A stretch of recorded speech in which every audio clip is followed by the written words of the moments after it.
Kaya't, yung mga taong yan na kasabwat dyan, eto, mga walang hiyang ito, na nagnanakaw ng pera ng bayan, tapos na ang maliligaya ninyong araw.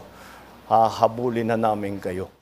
Hindi nahahayaan ni Pangulong Ferdinand Marcos Jr. na magpatuloy pa ang mga nananamantala sa taong bayan. Palagay ko, hindi palagay ko, alam ko, bago magpasko, marami dito sa napangalanan dito ay palagay ko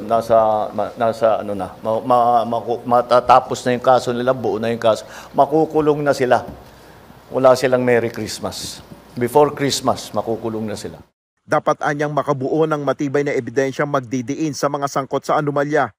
Alam mo nyo, kinakatakutan namin na yung mga alam natin na talagang kasabwat dito sa kawalanghiyang ito ay makakalusot sa kaso dahil because of a legal technicality.